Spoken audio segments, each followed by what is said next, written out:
one thing that I was reading about today in the FFXIV discussion, something that's been popping up a little bit, and it's actually something that y'all asked me about a couple days ago. Didn't get too much into detail about it, didn't talk about this too much, but the issue of people feeling sort of burnout, feeling a little bit restless. Yeah, I saw these posts. Burnout / restlessness. I beat 6.0 months ago. I haven't had the urge to come back. I feel like I beat the game. I've been playing. Well, I think right now, like this particular sentiment about feeling like you beat the game, I think that makes a lot of sense with the nature of how Endwalker was. Like, it was designed to feel like fairly final and to feel like the satisfying conclusion to the saga that had started with 1.0. So I think that right now, probably that feeling is stronger than maybe any other time, because we don't really know anything about this new adventure that we're going on. We don't know where we're going. We don't know who's going to be involved. Like, there's almost nothing to go on. In 6.1, the story experience, like, I'm not going to be spoilery, don't worry. But we had a dungeon that was just sort of like a carefree, felt like a rest time. It was more or less carefree. We learned a little bit about one of the major characters from Endwalker, which could potentially set something up, but it felt like a time of rest, almost. Not a time of starting to build towards the rising action again. You know, we haven't quite got back, and it will probably take some time for the momentum to build again in terms of the story. That's just natural.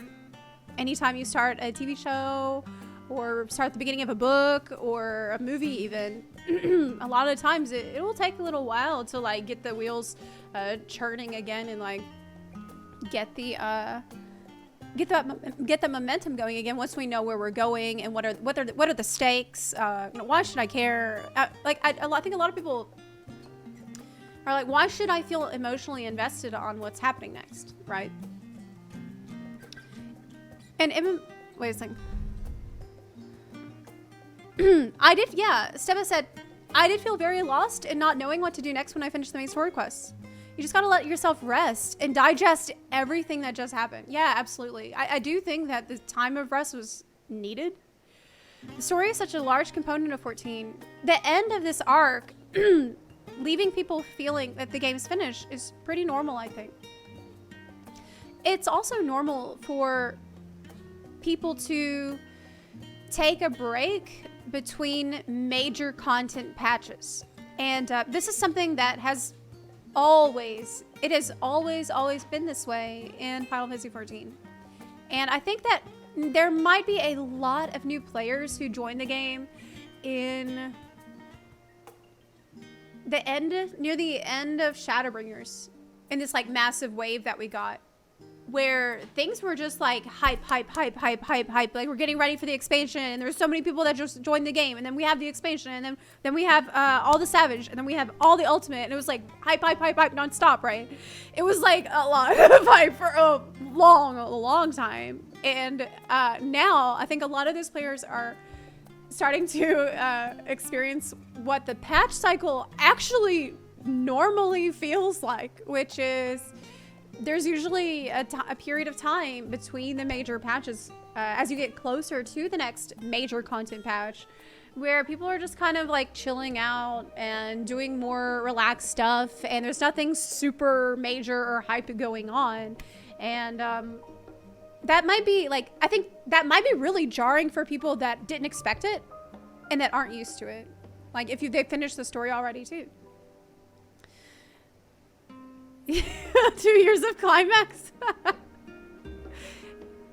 Yeah, but I mean, I have been around for quite a while at this point. I've been playing since Heavensward, and I have always watched it do this. It's always been like, you know, here comes the expansion, and there's like this huge, massive lots of players coming, and then there's a little bit of fall, and then there's the first major content patch, and then there's the fall, and then there's the next major content patch. But a lot of people do unsub after they finished all the stuff from the first major content patch.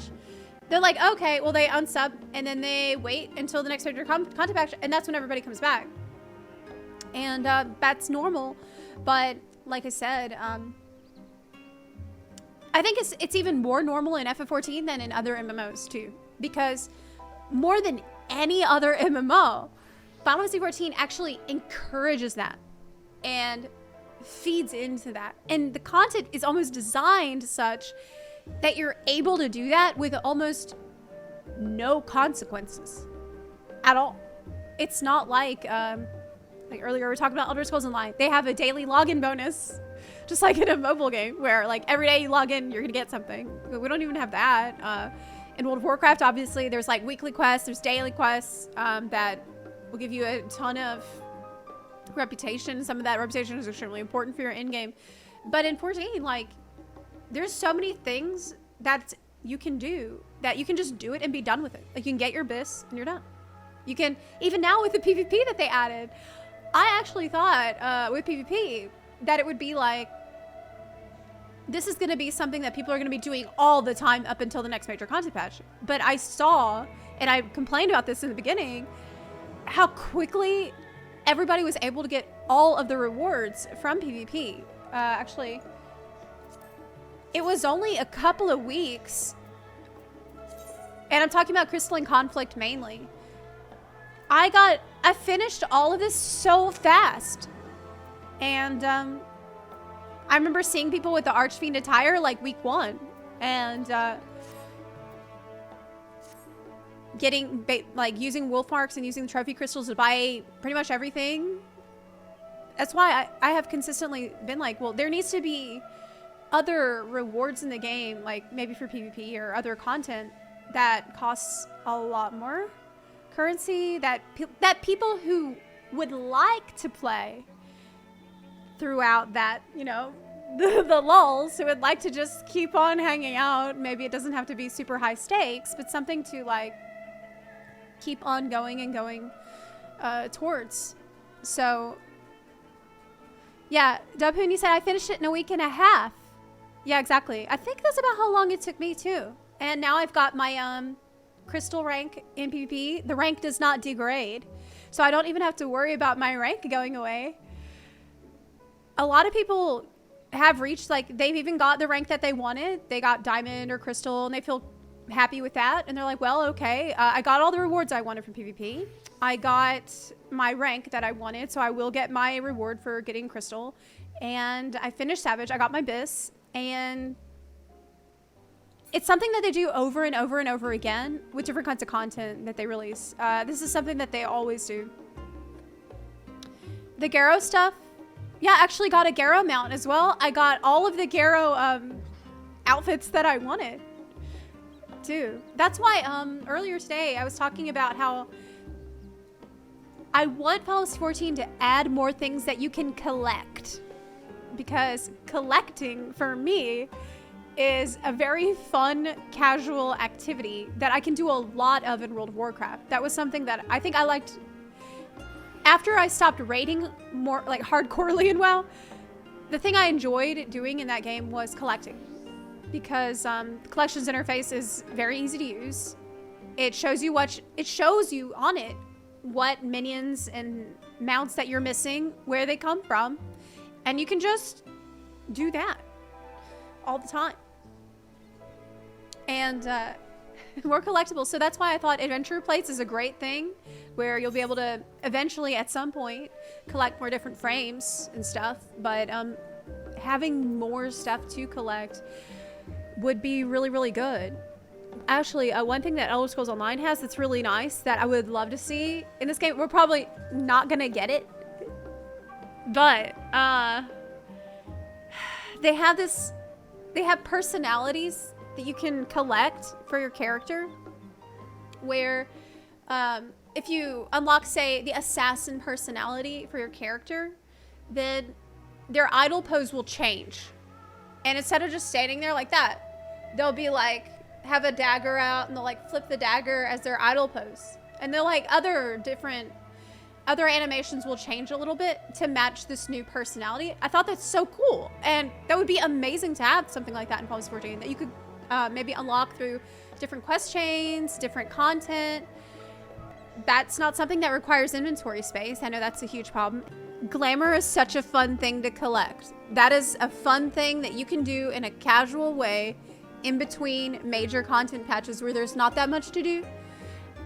Like, it sucks that I have to throw out or just not keep a lot of glamour items because I don't want to keep them in my inventory. But if they were just automatically learned, then I would spend time going to every single dungeon, every single raid, making sure that I learned all of the item, all of the armor. Just having the completionism can be a fun endeavor all by itself.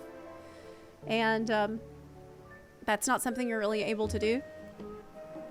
It's just genuinely satisfying when you pick up something that you didn't have before. Like, I know Asmund, when he was playing WoW, I don't know if he still uses it. I'm sure he does. I saw him using an add-on called All the Things in WoW. It's so cool, where like, it tracks everything that you have. And if you pick up an item or a minion or a mount that you didn't have already, it will like make it a sound that's like doo-doo-doo-doo. And it's like, you have got it in your collections now. And it's like, you can get hooked on the dopamine of the sound pretty hard. It can make like even picking up a crappy green quality bracer exciting, because you're like, you hear the sound and you're like, doo-doo-doo-doo. Wow. Okay, I got that thing added to my collections. It's like, for me, it's like a crow brain mentality.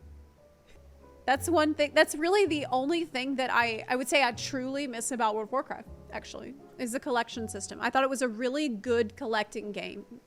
It's a good collecting game. MMO, we can, I don't know, but I'm not so sure. But as for the collecting game, they got it. They got it together.